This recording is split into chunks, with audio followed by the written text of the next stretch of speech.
Alright guys, thanks for tuning to iCup TV. It'll be your epic and awesome caster Fitz here.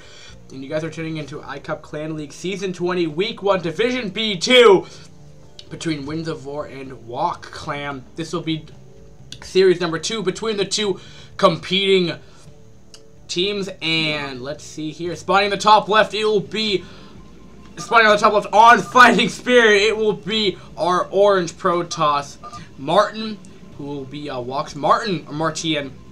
See how you pronounce it, that will be over here, but I call him Martin. And spawning at the bottom left, it will be the red Zerd, actually. It will be Catwoman. So Catwoman actually has race changed this game, but we did see Catwoman has been a pretty unstoppable force with Terran in the 2v2 series and last game between Martin. But I guess random or race picks, what have you, but I'll be very interested how this is going to play out right now. And it means it will be it's actually ZVP, so that'll be actually mixing it a little bit, mixing it up for me on, it's mixing it up a little bit. I see a lot of PVTs on Fighting Spirit, but Fighting Spirit, if you guys didn't know, my least favorite map, my most hated map, of course, but you have the standard ramp coming up, so no reverse ramp, no crazy things like that. Your natural is pretty, I should say, it's pretty narrow, so it's very easy to secure.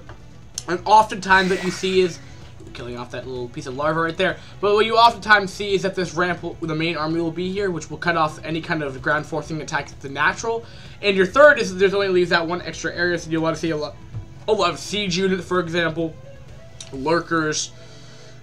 Lurker Defiler over here, you see Reaver, you see Dragoon, you see Siege Tank, a whole bunch of extra stuff. But it looks like we'll be seeing a Forge Fast Expand coming out of Martin here, and we'll have to see, though, if we're going to see another macro game. If you guys haven't tuned into either cast, I think they're the very entertaining cast for sure.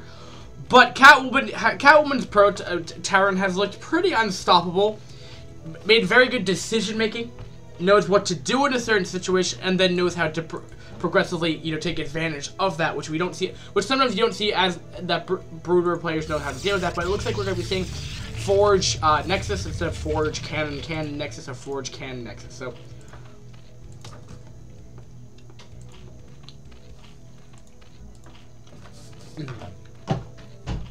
sorry, I just had to finish up my banana. But regardless, we're going to be seeing hash before pool. So this is probably not too crazy. Or we're even going to be seeing it out of gateway, not even going for a second cannon even there right now. And so I don't overanalyze this. Essentially what he's just saying is like, well, I see that the pool's not done, and it's Fighting Spirit. The map, the rush distance is pretty long. Look at that rush distance right there. It's, significantly long. And, keep in mind that I'm scrolling, pretty fast. I mean, look how fast the drone's going. That's pretty much, the drone speed's probably a little bit equivalent to the link speed without the average link speed without the speed upgrade, without metabolic boost. And ooh, the drone will be making its way in there though, but looks like it will be getting a 3-minute cyber core, which actually, to be completely honest, isn't really that delayed. But that's more or less just because he didn't get the second cannon there. So Martin looks like feels like he's in a good situation where he can tech up. Is that the case? Do I believe that? I think he is in the scenario where he can do that, because we're going to be seeing a 2-base, 3-hatch, something or other, either Muta or Spire or Hydroden. We'll have to see, though, and I'm going to just go with Spire Tech, just to tend to how it tends to go, especially with the Forge Fast Expand. We're going to be seeing the Cyber Core coming up. We're probably going to be seeing +1 starting sooner or later. Nope, it looks like they're going to be putting on that second cannon finally. But will he get a drone kill right there? Drone will get snapped in half and completely just die right there. Because doesn't that look like the drone just snaps in half with the sound effect? I think it does. But regardless of the fact, the only reason why I'm saying this is that in a teching situation, well, number one, you kind of have to do that with a Forge Fast Expand. And number two, we're seeing a Sunken coming down. We're seeing even Evo Chamber. We're just seeing more of a defensive standpoint coming out of Catwoman here. Not necessarily a bad thing, but it just looks like more of both players are going to be teching up at this point in time. 2-base there versus 2-base Protoss. I'd give the lead to Martin, but keep in mind a Forge Fast Expand does delay your tech, which means that if they do a timing push with Muta, like a Hydra Bust or whatever you want to describe the thing, and this will, a Hydrogen will be the choice, and I guess I was wrong. I was gonna guess he was gonna go Spire, but regardless, and we'll just even get these creep colony, these spore colonies, just in case. Yeah, we're seeing standard Force Fast expand, double cannon. You don't need the Cyber Core up there. Sometimes you just see one gateway, and these two are enough to wall off. But we're even seeing the Cyber Core getting in there. I think that's actually too tight for a Dragoon to get by, but I could be wrong with that. But we will be seeing. Ooh, actually, we're not seeing super standard Force Fast 10. You see the +1, but we're seeing Citadel over Stargate, and yeah, he's going fast Templar. But again, I mean, the problem with this is just by default, you know, if it's definitely going off track for sure of the normal tech path. But the problem is he has a spore colony up regardless. So now the DTs are gonna run by, but they're gonna run into Lings and they're gonna die because he's gonna have detection. And DTs aren't the greatest thing. Might want to go, but he also might be seeing that Hydra are coming out as well right here. So that could be the reason why. And just more Hydra and drones are coming up out right now, and that Templar Archive is very, very, very, very fast, keep in mind. And nothing too crazy right now from either player. Neither player's taking expands right now. They look like they're going to be doing a 2-base timing push for both players. And I think, I believe Catwoman will be in a scenario if just due to this fast. Ooh, he's actually going DTs, which I don't agree with, but he's going to go for it anyway. He could try to guarantee damage here, but it's just the Overlord placements over the hatchery is just not going to do too much. And, you know, this is going to put Martin back. I was going to say, if he's going to go for a timing push with Storm, I think either way, Catwoman would have been a good scenario, because he could have either A, gone DTs, B, go for a timing push with Storm. But the thing is, Storm would get counteracted by, because he would have so many Hydra in an open area by both players probably attacking at the same time. He wouldn't be in this wall off area, so the Hydra wouldn't be all clumped up in an area. So pretty much, Catwoman would be in a very, very good position there. Not only that, but DT's now in the mix here. He has the Overlords here. He has a spore colony. He has detection, and now these DTs are going to have to be reflected back to Martin's base, and now they didn't do anything. He should be starting Storm right about now. Eventually, he'll start getting that done, and his leg speed, not bad at all. But this is a scenario where he may have wanted to go Corsair, because, you know, the main doesn't have any spore colonies, but that might be just because Catwoman realizes the fact that there aren't Corsair coming out right here. Corsair would look very differently here, and the reason for you get Corsair here is that you delay long enough from these Hydra to break down your front door, and while that's happening, you get Storm. Because what you do is you supply block your Zerg opponent, so they can't get up 54 supply by 8 minutes of the game. I mean, we're seeing Zerg has a higher supply lead, which is never a good thing, and in PvE and PvZ, which at least this early on in the game, you know, sub 8 minutes right here. That's not the greatest thing. And we're even getting +1 Carapace right there. Even Zerg Lurker Tech and no Spire Tech, and the reason for that is just because you get Spire Tech to get Scourge. And then Muta will be a follow-up if it's okay, but I mean, we're seeing so many cans here. Muta would just instantly melt here, and just due to the amount of storms, potential storms, a lot of potential storms that will be coming up as well right here. Storm is just about to complete right there, way, way faster. It looks like that's going to be perfect, though, for this timing, though, and which will deflect right now. And it looks like he may just bring in a couple Hydra right here. If he has range, it will be out of position here, but he's going to go for it. Will there be enough storms to deal with? He does have 4-eyed Templar. One storm is going down. Trying to dodge as best as he can right there. You know, Hydra are taking some hits there, but nice storm dodge right here. Another storm is going down. Not really being the best storm, but did actually claim 3 victims right there.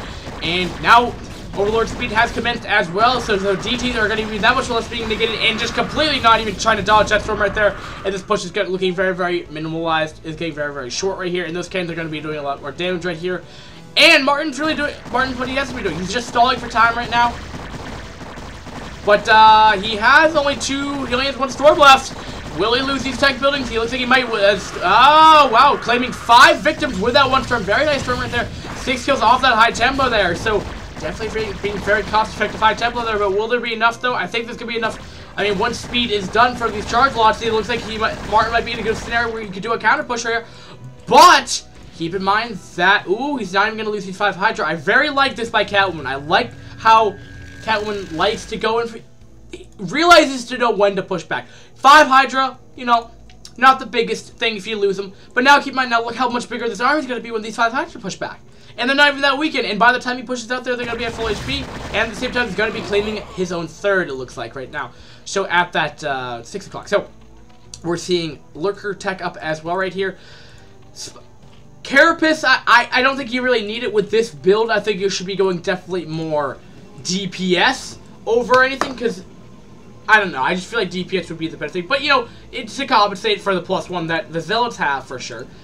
And we're seeing 7 Gateway off of 2 base. I don't think you can do that. Or that might be like the equivalent to 1 goon, 1 base, 4 goon. I know, 1 base, 4 Gateway goon pressure is like complete all-in. 3 Gateway off of 1 base is kind of already hard enough. But I guess 7 Gate, I guess you can get away with it. But interestingly enough, but then again, keep in mind, he's not doing Zealots. But we're going to have an engagement over here. Storm is going off, though. Isn't clinging out a lot of victims, though. But nice, you know, very, like, I always complain about a lot of people not going for Storm dodging. But it looks like there will be an, ooh, actually, no. He's taking a lot of damage from the Lurkers right there. And, wow, I don't really know how that worked out. But somehow, Catwoman has, you know, gotten a lead in that. Going to be going in with the Hydra, trying to snipe up all the High Templar. They do have Storms right there. That will get sniped up before that Storm did get off, though. Maybe, maybe not, depending on how you look at it. His Hydra numbers are now significantly lower, which means now these Lurkers, if he gets Observer checked out, which do we have? I don't think he does. I don't think he even has a Robo out. I'm just looking. Yeah, that must be the first Robo going down. Yeah, he has no detection for these Lurkers here. So this is very, very nice. You're gonna try to outmaneuver here while taking a base at the same time here. But if these Lurkers burrow right here, they can't do anything about it. Oh, and that's really looking bad right now. He doesn't have detection out. He's been going on for this kind of aggressional style here. Too defensive, not getting enough tech coming out. And this is what happens when you go too tech. Sometimes you go for too aggression. You're just delayed in tech. At the same time, we're seeing Catwoman really, you know, realizing Catwoman's ahead in the game. Had to even cancel off the Nexus there. And that's a huge victory for Catwoman right there. And man, I love Cat. I mean, a very big win for Catwoman, and a big loss for Martin. And Martin is off the back foot here, and I don't really see what Martin can do here. His best opportunity is just to go for it, just to run through these Lurkers here and go for a push here. But I mean, look, what is he supposed to do now? I mean, he has like 6 more at his home base right here. We're seeing 72 supply. To 88, so Protoss is actually ahead in supply right now. Looking at the main base right here, I don't think we're seeing any more upgrades coming out of. No, we're going to see +1 melee, so it looks like he's going to be gearing up for Hive Tech sooner or later to get those ultras and that crackling going in. But and has started saturating the 3rd. Nothing at the 4th quite yet, but it looks like he's going to be going. It looks like he's going to be wanting to apply some pressure within the coming minute or so. And Protoss's army is not looking too good. Mainly composed of Dragoon and Zealot. Not a lot of High Gastians, not a lot of Archon, not a lot of High Templar. Which, this army is not bad per se. I just think with the amount of Lurkers in Hydra, and just the positioning of this, it's just going to be very hard to break through. I don't even think he has his Observer is just about to come out right here, and it's just slowly, you know, making it impossible. And the other thing to keep in mind, you know, Protoss army isn't super bad, but is he going to be going for it? And Storm is going off, wasting Storm on 1 or 2 Lurkers that are not being the most cost-effective thing, but no, not being the most highly used Storm I've seen. But like I've been saying though, but what this is doing right here, Martin's just losing this game the longer he sits back. The reason for that is he's going to be out for 4 bases here. This base is slowly going to get mined out as it is, but it looks like Martin's going to go for it. That is a lot of Dragoons there. That is 1-1 upgrades compared to only +1 Carapace, so that's going to be very, very hard. And I think Martin's going to be able to break through Catwoman's. No, actually not. It looks like, I don't know why it's backing off here. Martin could break through this. If he has the... Oh, but the Observer gets sniped off, though. If Catwoman knows to snipe off the Observers, I have to say Catwoman's a very good Brood War player. And I'm definitely a fan of Catwoman, and I'm looking forward to any kind of more games that we see. But, Zealots will be running by here. There is only 1 Lurker here, just being really annoying here. And finally, that Observer will be in range and finally kill that off. He does not have Observer speed up yet. Is he even going to research it? I don't think he even has a robo support right here. Looks like he's going to coming around from the north side to the south side. Or coming from the north, yeah, it's like the north to like the southeast right there. And looks like it's gonna go flanking, but will there be enough there? Lurkers are mainly in the front here, so maybe he'll do some damage here, but this is probably gonna be the all-in that I could see. Because Martin's really not gonna have no really response to this. I mean, he has a lot of gateways, but he's just not going to be able to produce out of them for super long. I mean, his macro is, you know, looking strong, but keep in mind he's only off 2 base. It looks like he's going to try to re-secure a base, but, I mean, he's only been off of 2 base. At what cost has he... We're going to look at the economy of this game here. Even if this game goes on to, like, half an hour, it might not be. But if we see this game end within the next 10 minutes or whatever, or 5 minutes or 2 minutes, whatever have you, you're going to see a huge economic difference between both these players here. 2 seconds are up, 3rd second is about to come up here. Will there be enough seconds? I don't think there will be enough, but at the same time, Catwoman will be coming in here to reinforce this 6 o'clock position here. I just think there's too much stuff right now coming out of Catwoman with too many Sunken Grid and too many Hydra, and the rest of the Protest army is just taking a lot of lookers from the rear side. I didn't even see this. Beautiful play coming out of Catwoman here, using the lookers from the behind right here. They are getting sniped off here, but, you know, this is what Martin needs. I mean, this is what Catwoman needs to be doing right here. They might not have a direct answer to this Protest army, so what they do to compensate that is, you know, winning these small battles right here. And I think Martin may have just lose this entire battle right here. And I think he might have just thrown away the entire game there. He has nothing else now. I mean, 84 supply, 272. So somehow, I take that back. Somehow, Martin's still in this game here. I just don't see how it's possible. He's only off of 2 base. Cat has been off of 4 base. And he really hasn't... I mean, that push didn't do anything. So, Martin was trying to do some damage here. Didn't do any damage. You know, they traded armies, but Zerg can afford to do that. Now, with this 3rd base now, this is looking a little bit different for Protoss, but if he was continuing to be off of 3 base, you know, remaking that army is just going to be hard because he wants to get those upgrades, you know, to upgrade out of the Zerg here. But we're seeing +2-1 coming out of the Zerg right now. 1 missile, and he's getting double upgrades, +2 missile attack, and +2. Oh, nice storm going down right there, but just doing mainly on his own Zeld right there, and using the high ground to his advantage here. But it looks like another storm is going to be going down here. Actually, not really storm down. Get all the Hydra are just got completely decimated at that point in time. Some crazy battles going on from both players right here. And Zerg is going to be expanding to that south eastmost expansion here. And looks like Protoss is going to be wanting to secure that 3rd base right there. But the main has been has ceased to continue to mine. It's completely mined out as it stands, pretty much. Here come all the probes long distance mining. I don't know why, but they are. And with 13 minerals, I mean, this is just not looking good right here. Martin's able to keep this in mind right here.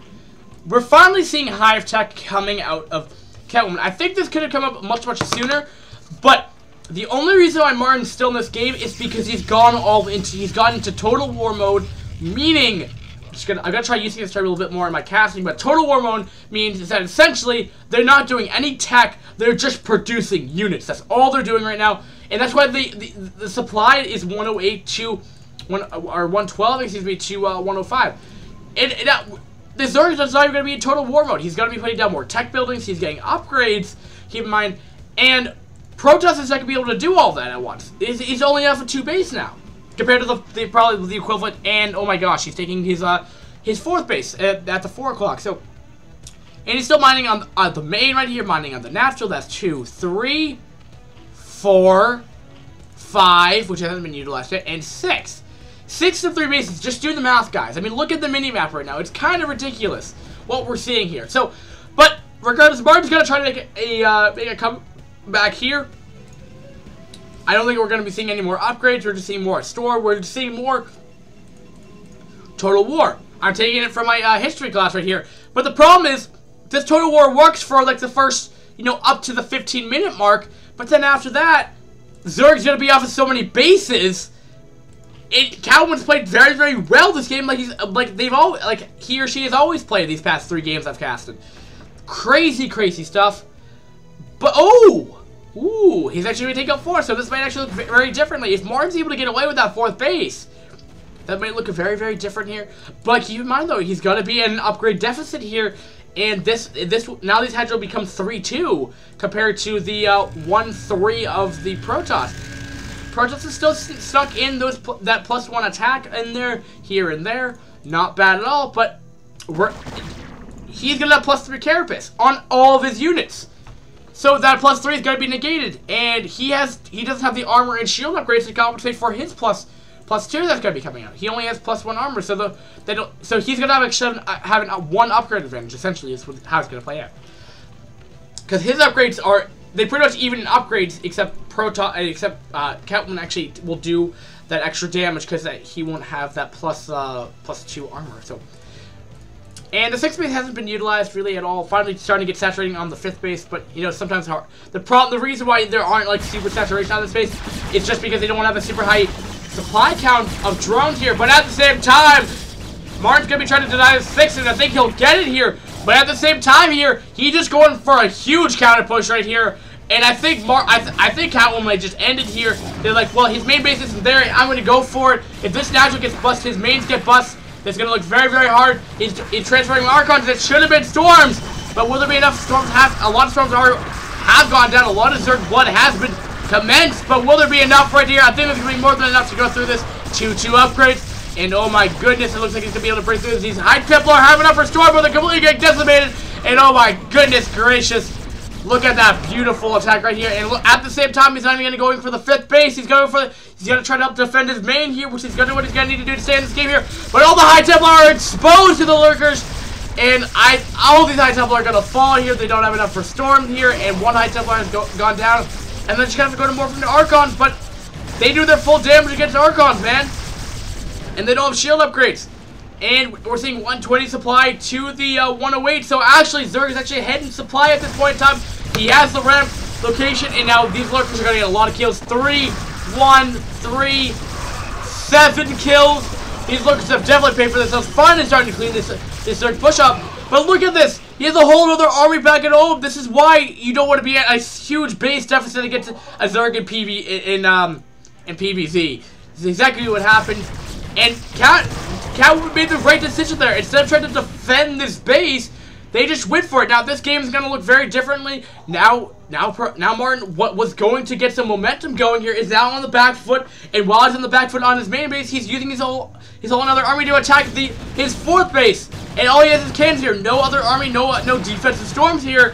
And this base is going to fall. He's going to try to help bring that in here, but a whole bunch of transferring pros might die in the process here.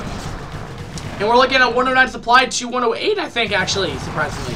No, 150 to 110. So things are not looking good in Martin's favor right here for sure. More Lurkers are being produced here, finally getting +3 upgrades, and this will complete the upgrade, the 5-3 upgrades that Ultralisks are capable of achieving, which makes them indestructible tanks. And at the same time,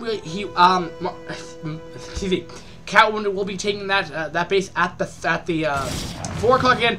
But it looks like Martin's just gonna go for his last push here. Will be able to do enough damage here. I think he might be able to do some damage here, but he's gonna have to get really good. He needs to get enough good Storms here, and I think these Ultras will fall right here. And things are. He's gonna have to push back here. He's gonna have to use his whole army to push back here. He meaning Catwoman needs to push back here. He cannot afford to lose his natural. He cannot afford to lose his main base here. He's gone so far for this game, but will Martin be able to push out through this? Keep in mind, he's still at a huge upgrade deficit here. Now, do those upgrades complete? They have completed, and these Ultras are going to feel unstoppable here. Lurkers are coming from the rear side now. They stay completely surrounded by the Zerg army here. Lurkers and Ultras do so much damage. There's the GG by Wok's Martin, and that was a fun game to watch. That was an entertaining PvZ to watch for sure. And oh my goodness, I don't know why the game hasn't ended, but it ended exactly at 24 minutes StarCraft Brood War time. And oh my goodness gracious, that was fun. So for the first step of the game here, for Martin, I think both players were fairly passive. They were both teching off of 2 bases. And I think you could have done one or two things. We could have seen, for example, a very different opening if you went the standard forward traffic span with +1 with Charge and Corsair. you could get +1 however way you want to play the Corsair, getting 1, 2, or continue to produce them throughout the game. That's up to you. But the Corsair would have, you know, stopped that push coming out of Cat for sure. And that would have looked very, very differently. That would have given you more time for Storm, more time to build up your army, more time to get up your cannons. You also didn't have the great map control like you would want to, but Zerg tends to get better map control than Protoss can achieve. But keep in mind, any map control you can get, i.e. the Corsair, you can see a drop play. You can get the Corsair just running around over there, just being active with their units. That's another important thing, just to know when these pushes are coming, giving you more time to put up the cannons. Not right when they're out your front door, because that's when they'll do some damage. But you did get the cannons up in time, which was very, very nice from you, Martin. And otherwise, I mean, just engagements could have gone better. You need to take more expands, but the problem is you let Cat take those bases. He didn't get punished for them, for taking those risky expands, and ultimately it costed you the game here. And you know, maybe not the best game on your part, but hey, it was an entertaining game nevertheless, and I enjoyed watching you, Martin, and I enjoyed you watching you, Catwoman. You always fail to never amaze me, even though if you ever lost game, I still think you're a very strong player. Cat, you have won all 4 games I've watched so far, but sadly, guys, Catwoman and no more Winds of War versus wOk will actually be recorded, because sadly there aren't really that many replays for week 1 Division B2 between Winds of War and wOk. There's just all I could find is 2 complete series. There was one between Ghost GT versus Blue, but apparently they played, but I had Ghost versus Blue replays, but they were never versus Blue. I had Buy versus something like the Pro Buy versus something around that, which I don't even know if that was the right Buy something around. I don't even know what it was. By Sakan or whatever. I don't know who that was, but I'm not sure if that's just a fake user or what have you, but that was, and then it was versus I Love EIO. So neither player, I didn't think they were going to be worthwhile to cast, because I wasn't even sure if they were the origin of this tournament. So that pretty much concludes this series, guys. I mean, Winds of War did ultimately, and this is the weird thing though. Winds of War, it's wacky because the 2v2. I mean, obviously, I'm only given a set amount of replays, so I know who's gonna win most of the time, but I never go by that, and I wasn't gonna be surprised. What I'm trying to get at is that it said wOk won the 2v2, but we saw both games. I double checked. Winds of War won both of those. Catwoman made the win for both of those games, and if you guys can see, it's wow.Catwoman. So that's the really weird thing here, and sadly, but it's the case though. That ends the series, and this is probably my most beloved matchup. I want to continue watching, but I mean, then again, I wouldn't seeing Catwoman all the time. But the fact of the matter is, that was an entertaining game, and I hope you guys enjoy this cast, and pretty much how it goes right here. Now, you guys can watch, and you can stop watching this video now. The VOD has completed. I've done the first step of the game. I'm just going to quickly go talk about something else. That's a little side note.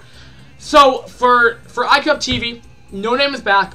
I don't know how many frequent videos he's going to do. He's still on week 1 between doing that. I'm going to actually get up his replay tonight, because I'm doing a lot of batch producing tonight. So, but beside the point, I just wanted to keep it, let you guys know, No Name is back. Number 2 is that, if you guys remember, if you guys have been watching us for a while now, we did D-Rank Team League, but due to the fact that we were never given the replays to, go consider, we got up to like week 5, but then they never really updated the replays, and I tried to contact the guy, and he said it's just too much work. I'm sorry, and I'm like, okay, whatever. It's just that you won't have VODs from us, and then it's like, yeah, I'm sorry about it, but we can't do anything. Which, you know, I didn't really mind that much. I'm just saying, I just try to get as much coverage out there for the Brood War scene as possible with the amount of free time I have. So keeping that in mind, they did start another D-Rank Team League, something or other. Yeah, something like that. It's like an individual tournament, whatever. I'm doing a group something or other. So I'll have those 5 replays coming up shortly, if you guys were wondering. And that's pretty much all I have for news, otherwise than my schedule, which I've stated in my past videos, which I don't really remember. But the fact of the matter is, that concludes this VOD, guys. Thanks for tuning into iCup TV. And Fitz is signing out now, and have a great day, guys. Peace.